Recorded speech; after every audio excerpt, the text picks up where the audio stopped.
What's up guys, NepentheZ here and welcome back to another episode of The Road to Glory. As you can see at the start here, a couple more items sold from when the Saudi League was relevant as an SBC. I don't know if I managed to get double upload up recently. I'm trying, I'm working through these videos as much as possible, as quick as possible. But sometimes I just run out of time, man, and sometimes I don't get like the graphics in time. Sometimes I just don't have time to do it. Excuse me, I'm about to yawn. That's so rude of me on stream. I'm not even tired. It's like 6 o'clock in the evening. So what we're doing first of all, guys, is just opening some of these 7.5k packs in store. I was basically just wanted to open a few to get a feel of how good they might have been. And ultimately, I wasn't super successful with them. So I think I opened 5 or 6 altogether. I think 5 actually. I think I opened 5 of them and just left it at that. You know, I'm all down for like opening packs that I feel will be valuable or relevant to the account. But in this occasion, that was not one of them, or these were not ones of them. Now, as per usual, guys, thank you so much for the support that you continue to give on the series. If we could try and smash 5,000 likes on this video, that would be awesome. And to start with questions, I picked out loads of comments. Got a lot to get through. First is When Da HD says, "Hi Nep, I was going to do a road to glory, but my issue is that I have a few fitness in my club. Can you please explain why that isn't an issue for me?" For me, it's not an issue because of bronze pack method and Foot Champs rewards. When I first started out, it was more of an issue than it is now. Of course, when I first started out, I had the same problem as you. Didn't really have a team, didn't really have fitness players, didn't really have fitness cards. So this is what I would urge you to do. Build whatever team you've got. And if you can't go online because of how bad your team is, play the offline amateur tournament and keep playing that, because you get like a crappy little pack for it, but it contains a couple fitness cards in it, funnily enough. But keep playing that crappy offline tournament, using your coin unlocks to allow you to generate a nice big coin balance, 10, 15, 20,000 coins. With that money, you know, basically with those coins that you have there, start building a cheap version of a team in a league that you want to go for. So if you want to go BPL, start building a cheap team. With 10,000 coins, you can easily get players like Jack Butland, like Manquillo at right back. You can get the centre backs of like Ashley Williams and Mustafi, both of them super cheap. You can get centre midfielders like Bojan for 750 coins, Oscar 750 coins. You can get strikers that are super good and super cheap, Danny Welbeck like 1,000 coins, and basically build like a really cheap, really overpowered, or as overpowered as possible team in a league that you want to go for. At that point, start playing with that team online, and at the point that you need fitness, go and play an offline game with your bronze starter pack team and generate the fitness back. Obviously, put your other team on the bench, generate the fitness back. As you're still doing that, you'll still be generating coins. At this point, you've got 3 options. Option number 1 is you buy replacement players so that fitness is no longer an issue. Again, you know, you could get a couple midfielders like Ross Barkley, like Adam Lallana, both discard value, both very good, very useful, and make for good players up through the early divisions specifically. Number 2 is you can start investing in bronze pack method. Last year I actually sold a lot of the fitness cards in bronze pack method, but this year I keep the regular fitnesses, I sell the squad fitnesses, and because of how valuable the players are, it's the fitness cards are valuable to me and I use them. The other option you can do is do a hybrid of the pair of those things. You could buy a couple of players to help with your fitness and then start opening bronze packs as well, and you will be absolutely golden in how you move forwards. And it's like, don't get me wrong, it's not going to happen overnight. It's going to take you probably like 3, 5, maybe 7 days to start really getting into a position where you've got a nice healthy amount of coins, a decent team, and you know, plenty of bronze pack method fitness cards coming in and going out of your club. But that, for me personally, that's the way to go about it. That's the way to do it. Hope that helped. Callum Wells said, "You should have your own TV talk show." Well, Callum Wells, that would be phenomenal. I've really got like desires to go into TV or radio, specifically radio or podcast. Like I would love to do like voice acting or voiceovers. I don't know. For me, that's something that either after YouTube or whilst doing YouTube, it's definitely an avenue I'd love to explore, just to see if I'd even be successful in that field. A lot of people do seem to think that that would be pretty good for me, but right now I'm just so busy that I don't even have the time. But definitely something that I would love to, you know, pursue in the future. And I appreciate the kind words as well. Yusuf Laklufi says, "What do you do when the momentum in FIFA is not on your side?" Like, you guys know full well, I don't believe in scripting and I don't believe in handicap. I just believe in circumstances. I just believe sometimes the circumstances go against you, and it's very easy to remember the times it goes against you. But when the circumstances or the aids go for you, because of the way FIFA is, you feel vindicated that you earned or deserved that. So if you score a cheese goal, you sit there and think, yes, I deserve that goal. But your opponent sits there thinking, my God, this game is against me. And then when you concede a goal, you're like, oh my God, this game is against me. And your opponent's sitting there going, yes, I deserve that. But momentum is, in my opinion, very clearly in the game. And like that comes from like holding many leads or being behind many times and just feeling everything going my way. In the instances where it feels like it's going against you, I would recommend, first of all, to make a sub. And I would recommend, second of all, just to play a very defensive-minded game. Not ultra-defensive or part of the bus or anything. Just play a very passive game until you feel like you've got control back. Hold possession. Don't bomb up the field looking for that goal. Don't bomb up the field desperate to score. Or bomb up rush your passes because, oh my God, this game's against me. I need to hurry up and score before my opponent scores. Just play a nice, calm, like passive game and hold the possession as much as possible and create chances that are effective, not chances that are kind of like high risk, low reward opportunities. And what you'll find is that over time you'll feel that either the momentum stops or your opponent gets angry or the momentum starts favouring you. I'm not even saying momentum's definitely in this game. It might not be. It might all be a placebo thing, but I personally believe it is. I feel like it is clear as day. But yeah, so those are my ideas. And one of the biggest things for me that I've kind of changed over the last few weekends, that I didn't do for this footage that we're watching now, is I was able to remain calm even when losing and play as though I was winning. What you get in this game in FIFA this year is two types of players. Play to win and play to not lose. You get some people are so scared of losing that they play that part of the bus counter-attack or ultra-defensive counter-attacking style of play where they're just so scared to lose that they'd rather just hang on for dear life and hope to hit you on the counter. And then you have players such as myself. Now, don't get me wrong, I also don't want to lose, but I like to play to win. I like to play attacking-based football. I like to play FIFA that will get me a lot of goals and have me enjoy the game. And what you'll find is, even if you're 1-0 down or 2-0 down, if you play true to what you want and who you are, and stay calm even when you're behind, you'll find yourself getting back into the game so much more. There were so many times last weekend when I got 34 wins, where I was behind 1 or even 2 goals, at times 3 goals, and I just kept playing, plugging away, knowing that, hey, eventually it's going to go, something's going to open up for me and I'm going to be able to get a goal. Eventually, I know it will happen. I've just got to keep going and trying and plugging away. And boom, as soon as you get that 1 goal, you're right back in it, your confidence comes and you start scoring and playing nice FIFA.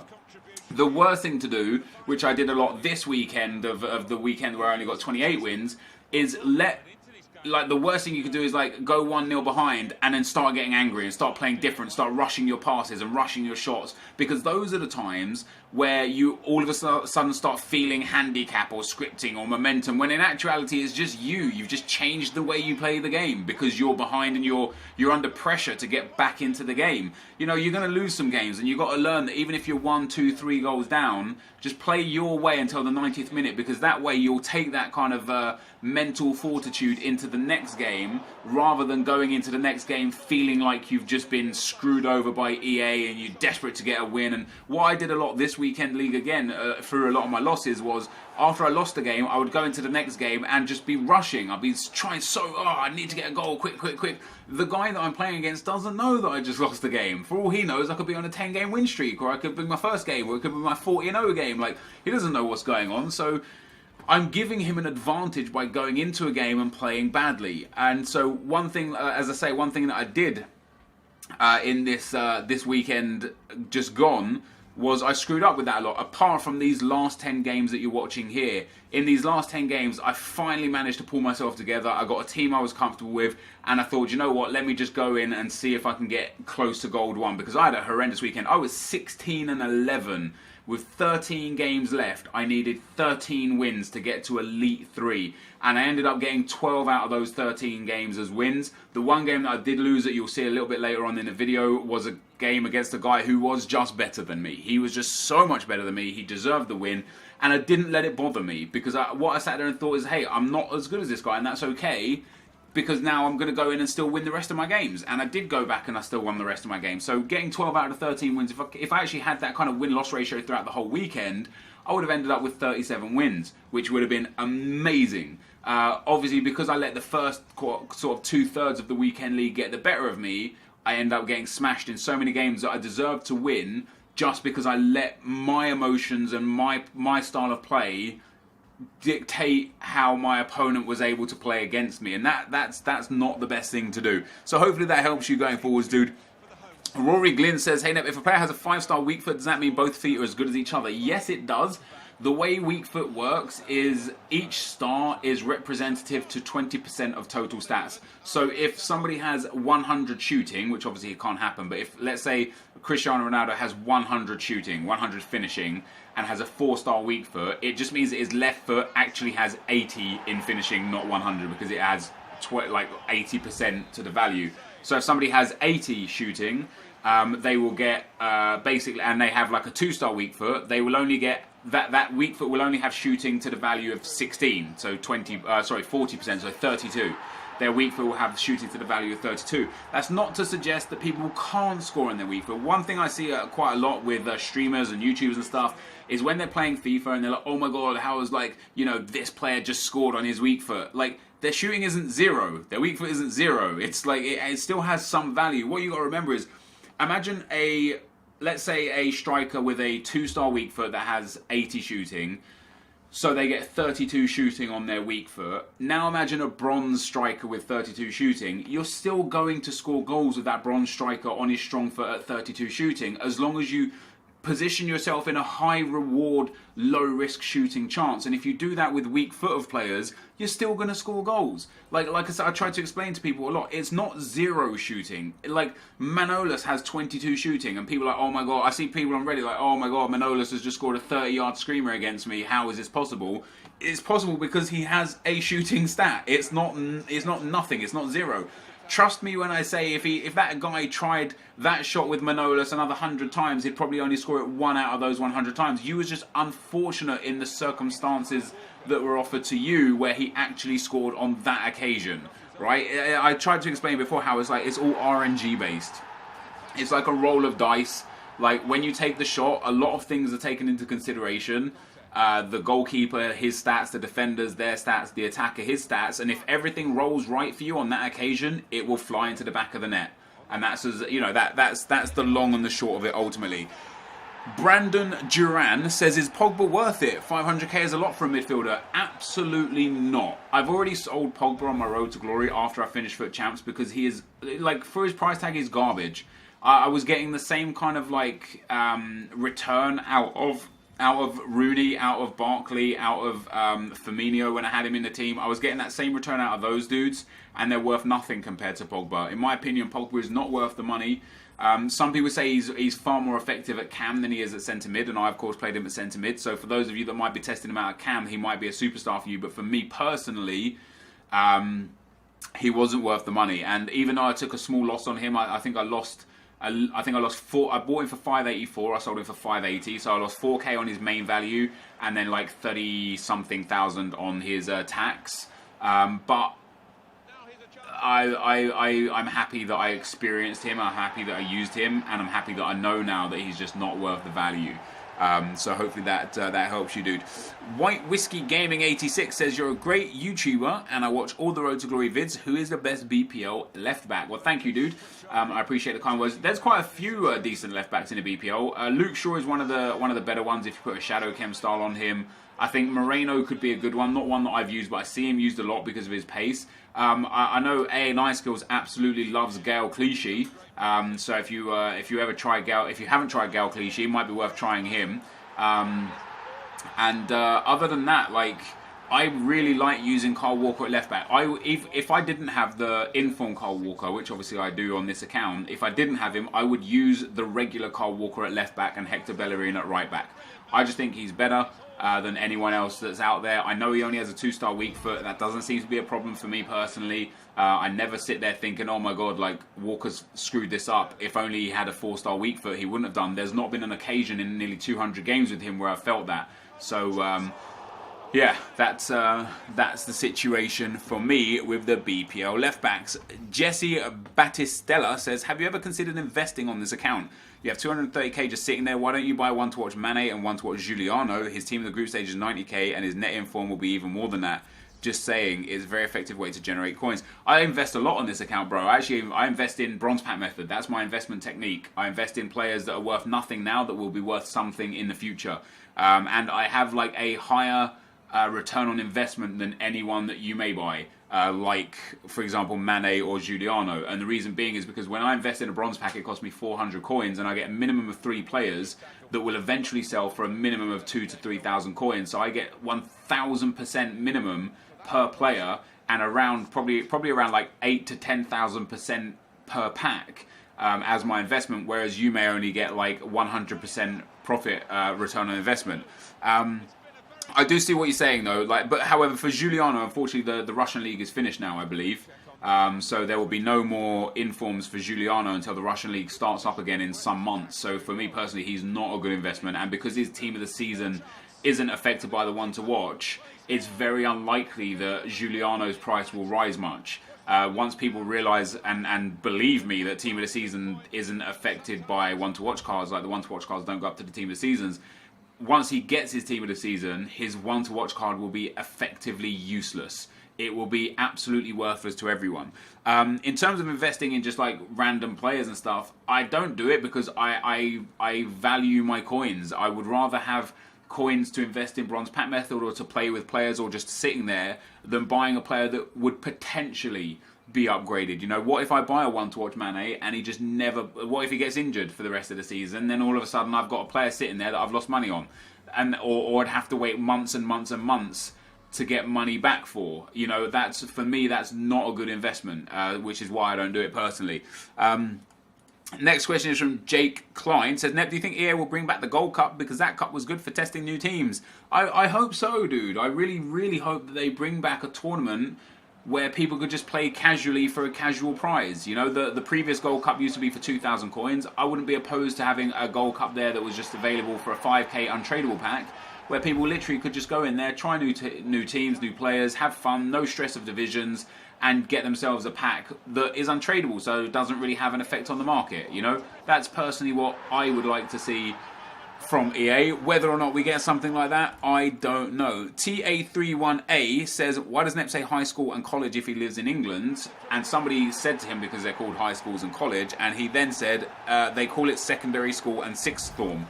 Well, like, for me, they don't. I went to New Addington High School. I went to a high school, and then I went to Croydon College, and there is such thing as sixth form, but sixth form is not the same as college. It's like sixth form is the year after you finish year 5 in high school, if you want to stay on for an extra year before you go to college or before you go to university. But yeah, I call it high school and college because they are called high school and college.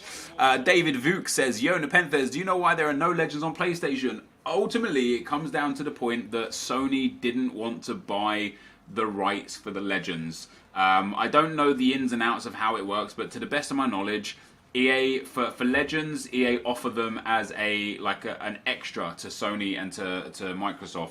And Microsoft paid for the extra because they have lower sales than PlayStation. Like, PlayStation 4 outsells the Xbox One. So they basically, Sony said, no, we don't want to pay for the Legend licensing. And so they didn't. And so they don't have Legends. The Legend contract for Xbox is up in the end of FIFA 18. So we won't ever possibly see Legends on Sony, on PlayStation, until at the very earliest FIFA 19. And even then, if the PlayStation is still outselling the Xbox, if the new consoles, if the next gen of consoles is around by then, I still don't think we'll see Legends on PlayStation. In terms of the actual Legends that we have, like people say, why don't we have this Legend, why don't we have that Legend? Again, it comes down to licensing. Whether or not EA want to pay enough for the Legend and how much their management team requires for the Legend or not. For example, you could say David Beckham. I would love to see a David Beckham legend card, but it may well be that David Beckham says, I want this much money to be put in your video game, and EA say we're not willing to pay that much money. And so David Beckham says, then you don't have the right to use my image and use my likeness. And you might say, well, then how do they get away with having him in the game when he played for PSG, or when he played in the MLS, or when he played for Man United? At that point, they negotiate a deal with the league or the individual team, rather than with the individual entity as the player. So in some cases, like EA have the rights to League One, which gives them rights to all images and all likeness of every player and everything to do with League One. Therefore, they can put David Beckham into the game. The moment he retires and they want him in the game, they have to sort out a deal specifically with him. And if he says no, then he says no. And next question is from FIFA Lanzi. He says, who is better, Bailly or Smalling? I personally believe Bailly is the best centre-back in this game. If you can only fit one in, though, it's easier to fit Chris Smalling in, because you can fit him in with Butland or De Gea. And you can use, basically, you can use like Luke Shaw or Kyle Walker, and he'll get strong links from the both of them. Whereas Bailly requires De Gea and Luke Shaw or Valencia or Darmian, which you don't really want to be using. And then if you only have soft links into him, he requires a full BPL squad, in which case, like, Chris Smalling is also going to be there. So if you had to pick one, it's easier to use Chris Smalling. I feel like Bailly is better, but it's just easier to use Smalling, basically. Ryan HD says, is the Buffon SBC worth it? I would say, I was talking to AA about this last night, and he says anyone that gets that Buffon and changes their whole team for a goalkeeper is silly, because no goalkeeper in this game is worth changing your team, your defense, your anything for. And the reason for that is because, and it's been like this for many years in Ultimate Team, whether you've got an 80 rated goalkeeper or a 95 rated goalkeeper, because of the way the shooting mechanics are and because of how broken they are, it's irrelevant ultimately what goalkeeper you've got. Like, if you suffer 100 shots from the exact same OP angle, Jack Butland might save 30 of those, and this new SBC Buffon or Legends or Neuer might save 33 or 35 of those instead. So, you know, you're getting like a small percentage benefit by having that Buffon. So is it worth it in the sense of, are you going to throw him in your team and use him? No, it's not. If you've already got Buffon or Handanovic or a Serie A team, then yes, it's definitely worth it, because he is, in my opinion, the best goalkeeper via stats in the game. But I would say don't get him just for the sake of getting him if you can't afford it. I will be getting him on the road to glory once the rewards have come out for Foot Champs on Wednesday. I'm going to then try and snipe the players for a little bit cheaper and get him for around 40 to 50k. I think that's valuable enough to a point where I'll eventually use him, or if not, I just love having the SBC cards in the club. So for me, I'm going to get him, but I don't think he's worth it. Wolfie says, hi Nep, if there's an SBC out and you need an inform for that one, why does EA not allow us to use the red informs for our monthly rewards so it doesn't affect the market? By the way, nice beard. Well, thank you. And I don't know. You can use the red informs, but they just count as regular cards. They don't count as informs. I don't know why you can't use them as an inform. I think that's silly, and I think they should let you use them. Samuel Kenny says, I think his brother has ADHD. Exact same thing with my brother. You are correct. My brother does indeed have ADHD. King Tragic says, Net, I recently deleted my club because I wasn't happy with it and the way it was turning out. What are your thoughts on this decision? Back in FIFA 11 and FIFA 12, I used to delete and restart clubs many times, dude. Nothing against people deleting clubs and restarting. If that's what you felt like was the right thing to do, then more power to you. And last but not least, Banda Zuba says, I was on Reddit and I was on the topic, fuck you, Nep. So it was basically talking about you changed the market by saying SBC Lacazette is the best striker in the game. Do you actually think YouTubers have the ability to change the market? Yes. We indeed do have the ability to change market, but only for a very short period of time. If a YouTuber hypes up a player, there will be an influx of people buying that player, but within 12 hours, 24 hours, the market will stabilize, the demand will be met, the supply will disappear. Sorry, the supply will be met and the demand will disappear when a new YouTuber talks about a new player or something, and the market will basically reset to a value that it was at previously. So yes, they do have the ability to change the market. Reddit has the ability to change the market. The forums, Twitter, there are so many outlets right now that have the ability to change the market.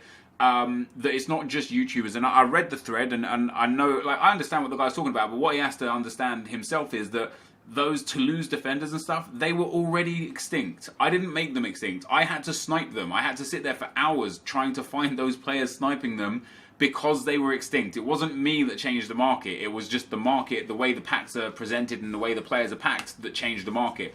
But anyway, guys, that's going to be the end of the video for today. Hopefully you enjoyed it. If you did, be sure to leave a like, rating, comment, and subscribe to my channel if you haven't already. But for now, guys, I'm out. Peace.